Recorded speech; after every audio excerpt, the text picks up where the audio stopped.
Game loaded.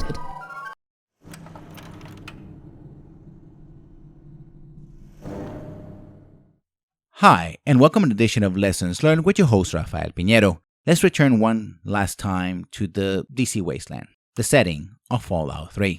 Now, Fallout 3 is a great game. At least I consider it to be a great game, but it's not perfect. And it has two significant problems. The first one is about the setting. Now, I praised the setting before, but there was a minor problem in the fact that action is set 200 years after the end of the war.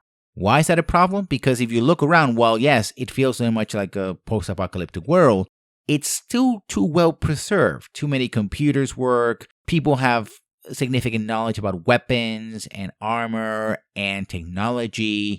It kind of strains credibility. Yes, I mean, Fallout 3 is a pretty wacky game to begin with, though your credibility will be strained. Radiation doesn't work the way it's portrayed in the game, etc. You have super mutants and gigantic monsters, and I mean, it's okay, I get that. But still, I feel that perhaps the reason why they set it 200 years into the future was to please those fans who are upset that they were not getting another game in the West Coast. The same fans that sadly praised New Vegas over Fallout 3, which I really do not understand for the life of me.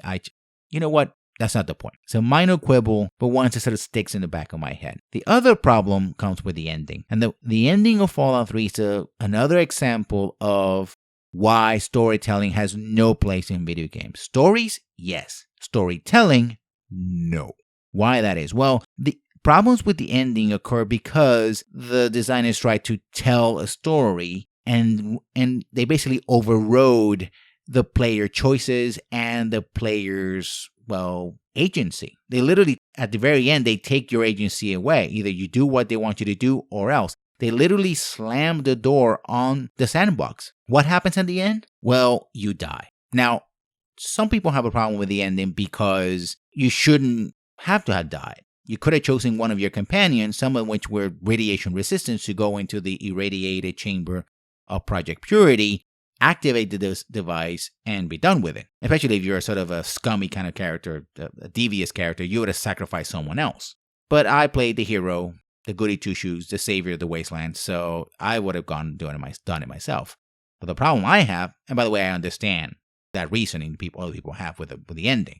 It makes sense. I understand it. It wasn't a problem for me, but I know where they're coming from. My problem, like I said, is that because it has a definite ending, because the main character dies, your character dies, that means I can't continue exploring the wasteland. I can't keep on doing what I want to do, which is kill monsters and find treasure and talk to people and find weird things out there. The game is closed. And not only does it violate the traditions of the franchise, but of the sandbox game in general. It's supposed to be about an open gaming and just playing as much as you want, but not in the original Fallout 3, in the vanilla Fallout 3. Now, it got fixed by Bethesda, but it got fixed in the absolutely worst way possible. You see, they released a paid DLC called Broken Steel that fixed these issues. Emphasis on paid. Let me make this absolutely clear, Bethesda, and to everyone else who might be listening. I don't have to pay, and I should not be made to pay for your mistakes. You broke it, you fix it. I already paid for the game. I should not have to pay you extra to fix and clean up your messes. Of course, I did, like a fool. It's one of the reasons why I'm, such a stickler for microtransactions and post-release content and the patching culture and all that, because I learned my lesson in Fallout 3. Thou shalt not pay for the publishers and developers' mistakes. That's not something I should do. That should be part of after-sales service. Pure and simple. Bad move, Bethesda.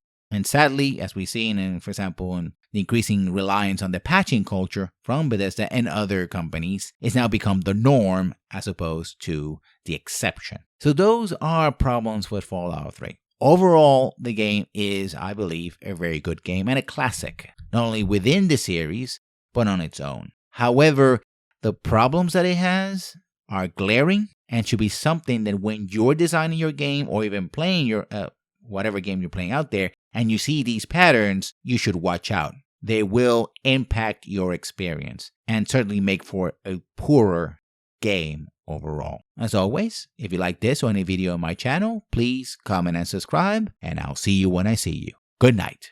But war never changes.